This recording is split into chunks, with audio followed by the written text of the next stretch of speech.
Terima kasih saudara, Anda masih bersama kami di Breaking News Kompas TV dan kita akan melanjutkan perbincangan bersama dengan analis komunikasi politik Unpad Kunto Adi Wibowo. Mas Kunto, kita lanjutkan kembali.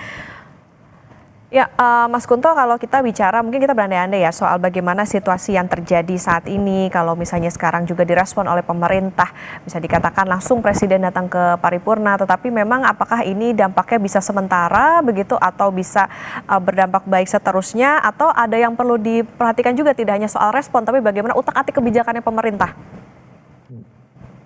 Ya, pasti tadi saya bilang pasar itu akan bereaksi secara rasional kok gitu. Jadi mungkin ini sinyal pertama dari pemerintah dengan Pak Prabowo langsung hadir. Tapi kemudian yang perlu digarisbawahi adalah bagaimana kemudian pasar melihat niatan baik dan pidato Pak Presiden ini secara langsung prakteknya di lapangan bagaimana gitu. Ini yang pasti akan ditunggu oleh pasar gitu. Semuanya ya kalau ngomong aja gampang kan gitu ya Mbak ya. Tapi kan bagaimana omongan itu kemudian diimplementasikan dan itu menjadi sebuah tidak hanya kebijakan di atas kertas tapi juga kebijakan yang benar-benar ada di dalam kebijakan fiskal di negara ini gitu. Itu yang kemudian ditunggu. Salah satu sinyal baik lagi kan kemarin Pak Menteri Keuangan Pak Purbaya mengumumkan ada pemotongan kan, rencana akan ada pemotongan anggaran untuk MPG sebesar hampir 67 triliun yang itu tentu direspon juga oleh pasar kan gitu. Salah satu mungkinnya dengan indeks harga saham gabungannya merangkak ke zona hijau gitu kan. Nah, ini yang kemudian ditunggu apakah ini cuma janji belaka atau kemudian ada pemotongan selanjutnya atau kemudian justru balik lagi ke awal. Ini kan yang pasar pasti wait and see ini Mbak gitu. Masih dalam kondisi wait and see karena tidak mungkin satu pidato bisa mengubah semuanya, itu akan sangat jarang. Tapi ketika pidato ini kemudian satu menginspirasi yang kemudian memaksa birokrasi di bawah Pak Presiden untuk bekerja dan mengimplementasikan policy-policy atau kebijakan Pak Presiden, saya yakin pasar juga akan merespon secara positif. Oke, nah itu tadi Mas Kunto, kalau kita melihat tadi juga sempat di berita Said Abdullah mengatakan ini kehadiran Presiden ini juga sekaligus untuk menjaga ketakutan rakyat atas ekonomi. Ini bisa dikatakan akan ditangkap hanya sebagai narasi ketenangan aja atau justru akan jadi berikutnya sinyal perubahan kebijakan yang nantinya akan bisa diminta oleh Presiden Prabowo Subianto? Saya berharap yang kedua ya Mbak ya, ini jadi sinyal perubahan yang serius gitu, apalagi momentum kebangkitan nasional kan, dan ini pertama kali Presiden berpidato di rapat paripurna DPR.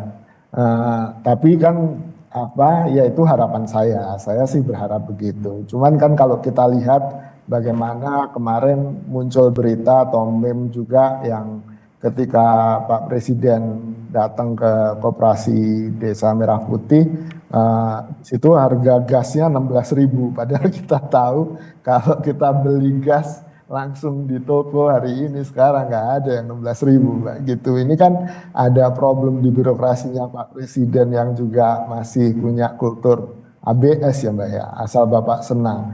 Ini bahaya kalau terus ada, jangan-jangan nanti Pak Presiden justru bikin policy-nya salah gitu, gara-gara informasi yang datang ke beliau juga dikaburkan atau berusaha ditutup-tutupi gitu. Jadi usaha menutupi ini tidak hanya dari pemerintah ke rakyatnya, tapi bahkan dari birokrasinya Pak Presiden ke Presiden sendiri. Nah ini kan jadi double ini masalahnya Mbak kalau menurut saya. Nah saya sih berharap itu hanya kasuistik, hanya terjadi kemarin. Dan saya berharap karena ini momentum yang harus dimanfaatkan dengan baik oleh pemerintahan Indonesia, kalau enggak susah lagi kita dapat momentum. Jangan sampai rupiah ke 17.845 kan, yang secara psikologis orang sudah ramai membicarakan ini di media sosial gitu. Oke, kalau berkaca dari yang itu Mas Kunto, artinya Mas Kunto sendiri melihat atau menganalisa sebetulnya komunikasi pemerintah ke masyarakat di situasi saat ini itu seperti apa sih Mas? Ya, komunikasi pemerintah ke masyarakat yang terjadi hari ini adalah komunikasi yang tadi berusaha menutup-nutupi supaya masyarakat nggak panik, kan gitu Mbak, ya kan? Dan makanya dihukum oleh pasar gitu, karena pasar menganggap ya kita bisa tahu kok gitu dari semua indikator ekonomi gitu, nggak usah ditutup-tutupin lah, bikin policy-nya yang masuk akal, bikin policy-nya yang memang merespon indikator-indikator itu yang pasar lakukan dengan cara menghukum dengan indeks harga saham terjun bebas, dolar tetap turun gitu kan, rupiah tetap turun ke dolar. Nah, menurut saya ini momentum untuk memperbaiki komunikasi itu gitu kan, apalagi Pak Prabowo juga kemarin di beberapa pemberitaan internasional juga disinggung kan, bahkan dikritik soal bagaimana Prabowo downplaying atau meremehkan soal indikator nilai tukar rupiah ke dolar itu yang bilang bahwa orang desa nggak pakai dolar kan gitu. Ini yang kemudian apa ya menurut saya sangat sangat apa ya sangat keinginan untuk merasa aman dan menutupi itu sangat tinggi gitu. Padahal hari ini kalau memang pemerintah mau bersama-sama dengan rakyat yang menghadapi ini ya harus jadi satu dong gitu. Buka apa indikator-indikator itu apa maksudnya, coba jelaskan dengan bahasa yang lebih sederhana, lalu kemudian jangan downplay masalahnya dan mengajak untuk masyarakat bisa bersiap-siap bersama-sama gimana cara kita menghadapi ini semua gimana sih gitu. Ini kan seperti udah nggak usah khawatir nggak akan kenapa-napa, tapi di lain sisi loh kok harga-harga naik loh nanti gimana, nah itu yang bikin bingung menurut saya. Ini komunikasi publik yang harus diperbaiki dari pemerintah hari ini. Oke, perlunya masih ada evaluasi bagaimana komunikasi dari pemerintah ke masyarakat. Mas Kunto, nanti kita lanjutkan kembali dan saudara tetap bersama kami. Breaking News Kompas TV akan kembali usai jeda.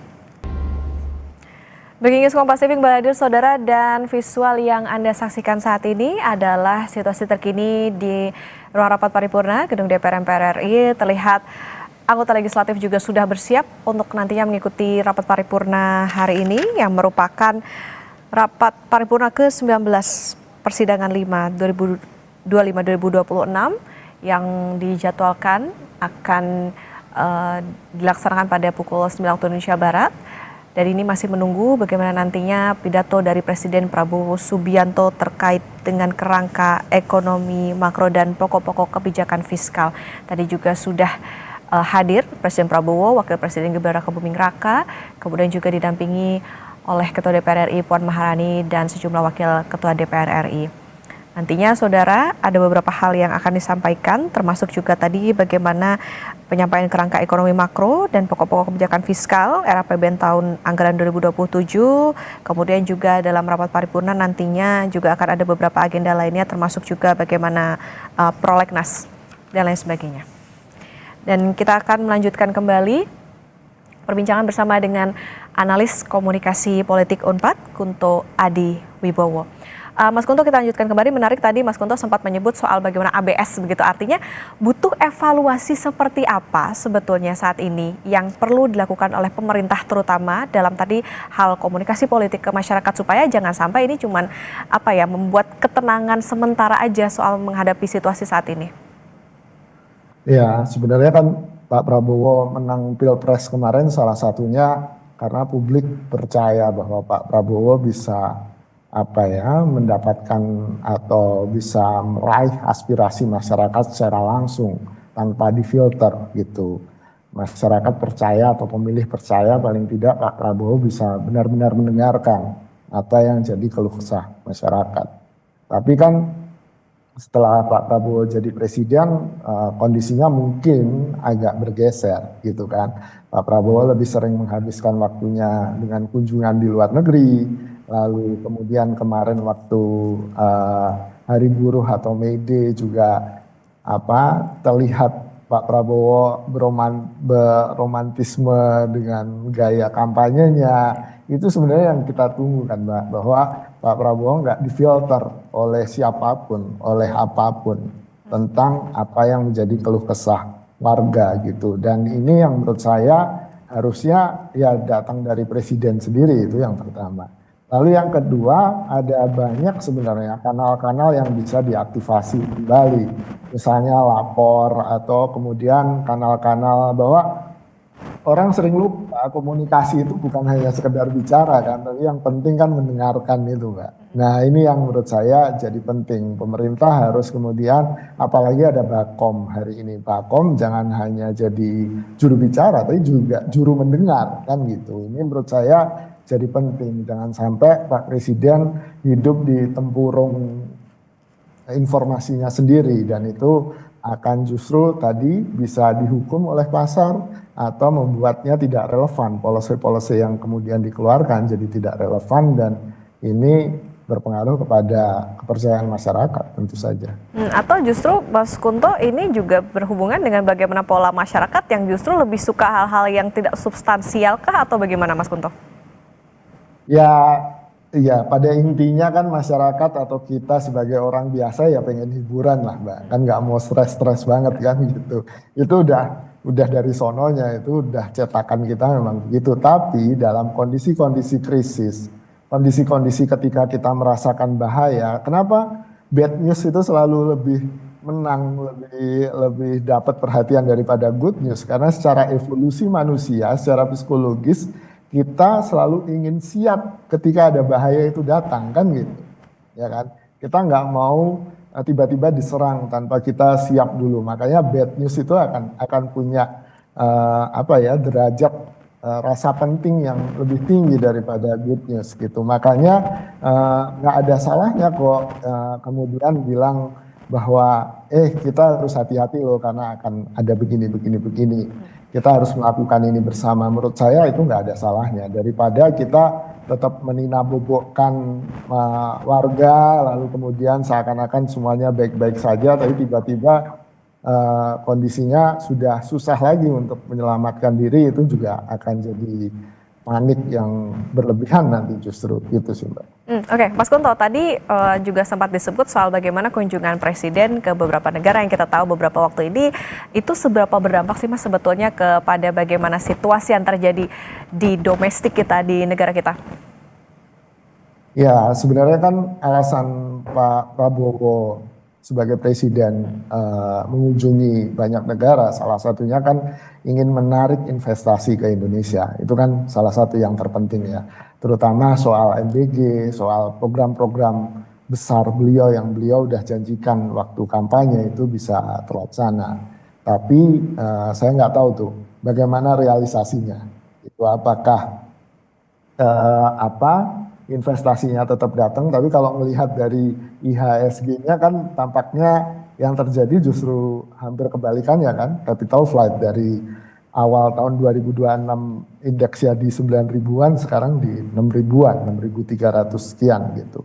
Jadi menurut saya ini juga perlu dievaluasi apakah memang apa yang dilakukan oleh Presiden dengan berkunjung ke luar negeri, dengan kemudian menawarkan investasi itu sudah sesuai KPI-nya belum gitu. Kalau belum, apa yang perlu diperbaiki dari situ. Lalu kemudian yang juga menarik adalah apa sih sebenarnya faktor-faktor yang menyebabkan capital flight dari Indonesia. Nah itu menurut saya ahli ekonominya juga pinter-pinter kok Mbak di Indonesia gitu kan. Dan saya bukan ahli ekonomi, jadi menurut saya nggak, bukan dalam kapasitas saya untuk menjawab hal ini gitu. Oke. Lantas Mas Kunto, itu tadi yang bisa dilakukan oleh pemerintah. Harus ada evaluasi juga soal bagaimana komunikasi politik mereka. Yang bisa dilakukan masyarakat saat ini di tengah situasi seperti ini, apa Mas Kunto? Ya tetap sabar. Kalau menurut saya mencari informasi sebanyak-banyaknya gitu kan, supaya kita bisa bertindak sesuai dengan kondisi yang real, yang memang sedang terjadi gitu. Kalau menurut saya salah satu praktek baik ketika COVID menghantam kita adalah tumbuhnya solidaritas warga gitu kan. Banyak komunitas-komunitas yang kemudian muncul saling membantu, saling bahu-membahu antar warga yang kemudian itu menyelamatkan kita dari krisis multidimensi COVID-19 kan gitu. Nah, menurut saya ini yang juga harus mulai dibangun dari sekarang bahwa ya yang paling berpengaruh ke kita ya komunitas kecil di sekitar kita ini gitu. gitu. Kalau kita nggak sanggup untuk memperbaiki negara, ya paling tidak kita masih bisa bertahan dengan sesama tetangga kita gitu. Itu menurut saya yang perlu dibangun sih dari sekarang gitu.